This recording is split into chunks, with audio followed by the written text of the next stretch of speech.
অনেক দিন আগে এক গ্রামে দুটো শিয়াল বাস করতো। তারা দুজনেই খুব ভালো বন্ধু ছিল এবং একই সাথে থাকতো একই বাড়িতে। তাদের ছিল বিশাল তরমুজের ব্যবসা। তাদের নিজেদের জমিতেই তারা তরমুজ চাষ করতো। সেই তরমুজ তারা বাজারে বিক্রি করতো। এতে যে টাকা হতো তা দিয়ে তাদের সুন্দরভাবে সংসার চলছিল।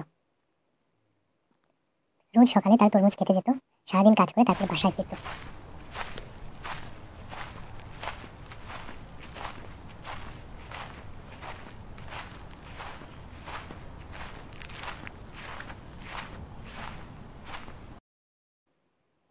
একদিন তাদের নজর যায় পাশের বাড়ির বাঘের দিকে। এই বাঘও একসময় তরমুজের ব্যবসা করতো, কিন্তু এখন সে আর তরমুজের ব্যবসা করে না।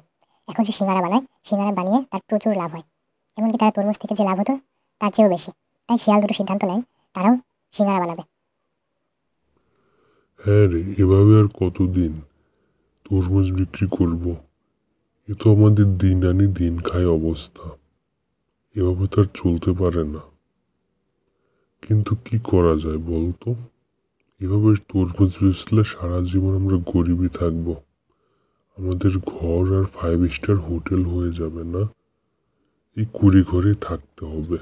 এইভাবে তো ভালোই আছি, দিন আনি দিন খাচ্ছি, কোনো অসুবিধা হচ্ছে না। যদি বেশি লোভ করি তাহলে আবার হিতে বিপরীত হবে না? আরে না, তা হবে কেন? দেখ না, আমাদের সাথেই তরমুজের ব্যবসা করতো বাঘ। আজ ও কোথায় আর আমরা কোথায়? ও তরমুজ থেকে বেরিয়ে গেল, তরমুজের ব্যবসা ছেড়ে দিল। এরপরে শুরু করলো সিঙ্গারার ব্যবসা। ওর তো ভালোই লাভ হয়। এখনো আমাদের যে ভালো আছে।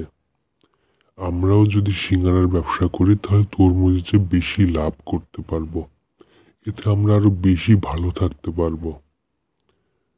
তুই আমার সাথে এখনই চল, আমরা সেই বাঘের কাছে যাই এবং শিখে আসি কিভাবে সিঙ্গারা বানাতে হয়। চল চল।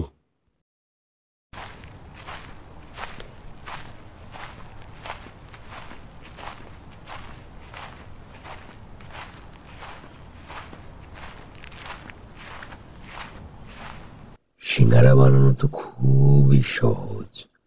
প্রথমেই ময়দা নিবি, ময়দার সাথে কর্নফ্লাওয়ার অ্যাড করবি। এরপরে সেখানে পরিমাণ মতো পানি নিয়ে নিবি। এরপরে হাতে সয়াবিন তেল মাখিয়ে নিবি। হাতে তেল মাখানো শেষ হলে তোরা ময়দাগুলোকে ছোট ছোট টুকরো করে ফেলবি। এরপর সেগুলোকে গোল রুটির মতো বানিয়ে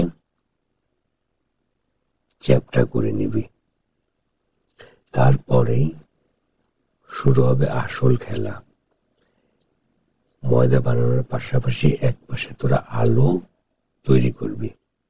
আলু কেটে ছোট ছোট করে সেগুলোকে সুন্দর করে মশলা মাখিয়ে রান্না করবি। এরপর আলু রান্না হয়ে গেলে আলুটা ভাজির মতো হবে।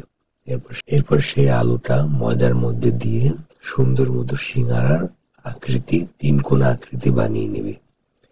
এরপরে তা গরম তেলে ছেড়ে দিলে হয়ে যাবে সিঙ্গারা। এরপর সেই সিঙ্গারা দেখবি সকলেই পছন্দ করবে। সেই সিঙ্গারা তোরা বিক্রি করতে পারবি ভালোভাবে। এতে দেখবি তোদের তরমুজে বেশি লাভ হবে। যা তাহলে কাজে নেমে পড়। এরপরে তারা সেই সিঙ্গারা বানিয়ে বিক্রি করতে লাগলো। বেশ কদিনের মধ্যেই তাদের এলাকায় সিঙ্গারা বিক্রেতা হিসেবে ভালো নামডাক হলো। তারা সিঙ্গারা বেচে প্রচুর লাভ করতে লাগলো এবং এভাবেই তারা আস্তে আস্তে অনেক বড়লোক হয়ে গেল।